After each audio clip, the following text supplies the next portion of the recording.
তোমাদের সবাইকে আমরা যা বলছি সেটাই সত্য।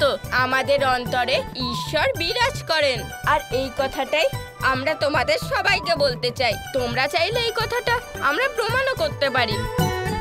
আচ্ছা, তাহলে এই ব্যাপার। তবে ঠিক আছে, তোমাদের সবাইকে এমন কিছু প্রশ্নের উত্তর দিতে হবে যার ফলে প্রমাণিত হবে যে তোমাদের অন্তরে সত্যিই ঈশ্বর আছেন। তাহলে বৃন্দাবনবাসীরা, আপনাদের মনে যা প্রশ্ন আসছে আপনারা সেই সব প্রশ্ন আমাদের করতে পারেন। আমাদের উত্তর এটাই প্রমাণ করবে যে আমাদের সবার অন্তরে সত্যি ঈশ্বর বিরাজ করেন। প্রধান মশাই, আপনি ওদের কি প্রশ্ন করতে চান? এমন কোন প্রশ্ন যা শুনলে ওরা অবাক হয়ে যাবে, যে প্রশ্নের উত্তর ওদের কাছে নেই? এমন কোন প্রশ্ন জানেন? আমি জানি ওদের কি জিজ্ঞেস করতে হবে। কি জানি আমাদের কি প্রশ্ন করবে। প্রধান মশাই, আমরা যদি প্রশ্নের উত্তর দিতে না পারি তাহলে তার জন্য কিন্তু দায়ী তুমিই হবে। আমি? এতে আমার কি দোষ? প্রথম থেকে সব দোষ তো তোমারই।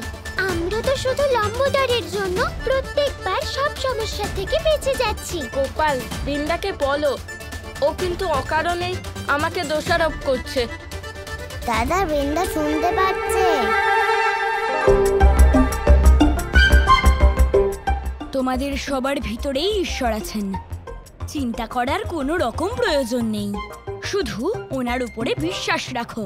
তাহলে বাচ্চারা, সমস্ত বৃন্দাবনবাসীরা এক একজন করে তোমাদের প্রশ্ন করবে। তোমরা সবাই উত্তর দেওয়ার জন্য তৈরি তো? আপনারা শুরু করুন। সহজ প্রশ্ন দিয়ে শুরু করি। বাচ্চারা, প্রথম প্রশ্ন, বলো তো বৃন্দাবনবাসীরা কোন গ্রাম থেকে বৃন্দাবনে এসেছে? এ আবার কেমন প্রশ্ন করছে কাকিমা? সুদামা, প্রথমে তো সবাই আমাদেরকে সহজ প্রশ্নই করবে, যার উত্তর আমরা জানি। এটা খুব সহজ, গোকুল থেকে এসেছি। বৃন্দাবনবাসীরা প্রথমে গোকুলে বসবাস করত, কিন্তু গোকুলে একটা দুঃখজনক ঘটনা হয়, কারণ গোকুলে আগুন লেগে গেছিল। তাই গোকুলবাসীদের নিজেদের গ্রাম ছেড়ে চলে আসতে হলো, আর অন্য স্থান খুঁজতে খুঁজতে একটা সময় আমরা বৃন্দাবন এলাম।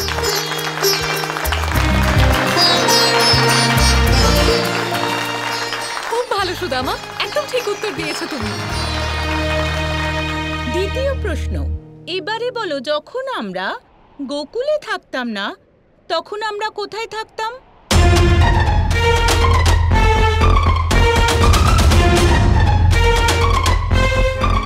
কি জানো না তো এই প্রশ্নের উত্তর?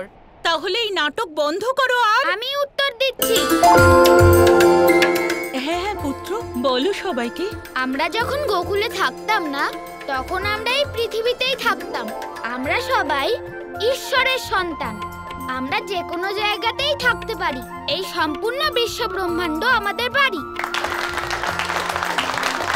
বাচ্চারা তো দেখছি সব প্রশ্নের ঠিক উত্তর দিচ্ছে।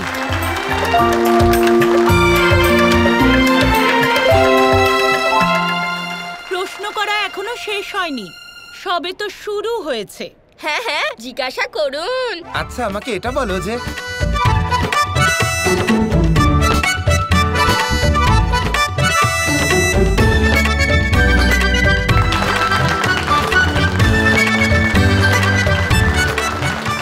আচ্ছা বলো তো,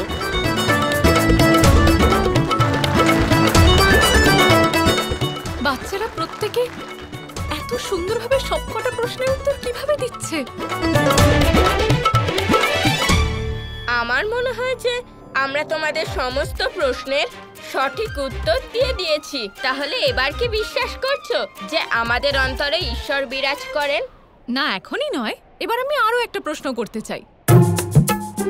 যদি সত্যি ঈশ্বরের অস্তিত্ব থাকে তাহলে ঈশ্বরের মাও আছেন, আর কথায় আছে না যে ঈশ্বরের আরেক রূপ মায়েরা হয়, তাহলে নিশ্চয়ই পৃথিবীর প্রত্যেক মায়ের মধ্যে ঈশ্বর বিরাজ করেন। তাহলে বাচ্চারা, এবার বলো তো যে সর্বপ্রথম ঈশ্বর মায়ের জন্ম দিয়েছেন নাকি মা ঈশ্বরের জন্ম দিয়েছেন?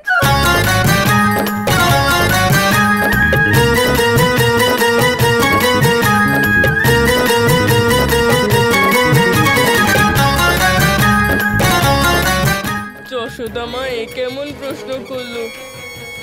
এই প্রশ্নের উত্তর কি দেব? এই প্রশ্নের উত্তর তো শুধু ঈশ্বরই দিতে পারেন। এই প্রশ্নের উত্তর তো আমি দেব।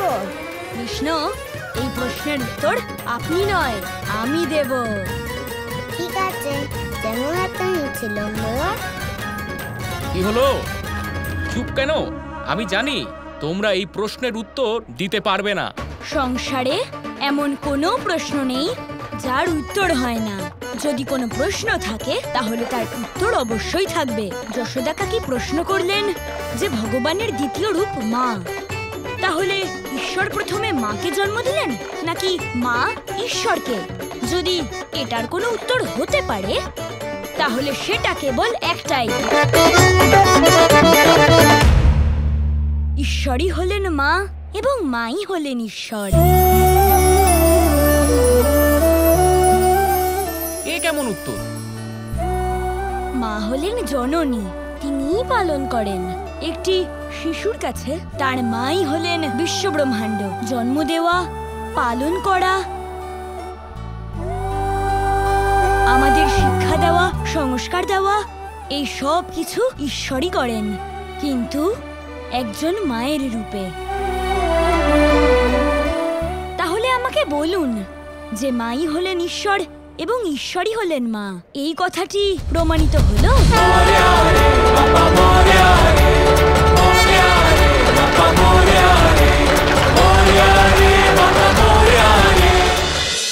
বিশ্বাসই হচ্ছে না, এত কঠিন প্রশ্নের উত্তর একটা বালক কিভাবে এত সহজভাবে এত সুন্দর করে দেয়। বাচ্চাদের মুখোশ খুললেই বোঝা যাবে যে কিভাবে উত্তর দেবে। খুব ভালো বাচ্চারা, আমি তোমাদের উত্তর শুনে খুবই খুশি হলাম। তোমরা সবাই আমাদের সমস্ত প্রশ্নের উত্তর ভীষণই সুন্দরভাবে, সহজভাবে বুঝিয়ে দিয়েছ। আর আমি আশা করছি এরপর আর কোনো বৃন্দাবনবাসীর মনে কোনো প্রকার সন্দেহ নেই। অন্তত এবার আপনাদের বিশ্বাস হয়ে গেছে যে আমাদের বাচ্চাদের অন্তরে সত্যি স্বয়ং ঈশ্বর বিরাজ করছে।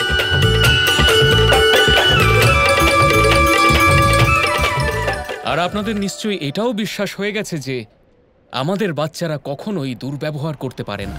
আমাদের বৃন্দাবনের বাচ্চারা কখনোই কাউকে অসম্মান করতে পারে না। তাহলে এর সাথেই সভা সমাপ্ত হচ্ছে। আমাকে এত প্রশংসা করবার জন্য আমি আপনার কাছে সর্বদাই কৃতজ্ঞ। আমি যখনই আমার মাতা পিতার কাছে ফিরব তখন ওনাদের আমি আপনার বিষয়ে অবশ্যই বলবো। আর বাচ্চারা, এবার তোমরা তোমাদের এই মুখোশ খুলে আসল রূপে ফিরে এসো। সবার প্রথমে তো আমি এই বালকের মুখ দেখতে চাই। ওর ভাবনা এবং চিন্তা সত্যি এত সুন্দর, আর এর কৃতিত্ব কেবল তার বাবা মাকেই দেওয়া উচিত।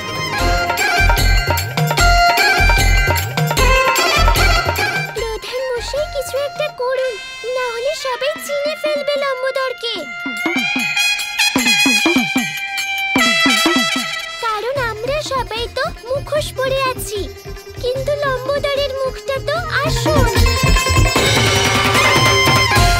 কেউ যদি লম্বোদরকে দেখে নেয় তাহলে ওর নিজের লোকে ফিরে যাবে। গোপাল, এবার কি করব? চিন্তা করবেন না দাদা, এবার এমন কিছু হতে চলেছে যা দেখার পর শুধু আপনি নন, সবাই অবাক হয়ে যাবে।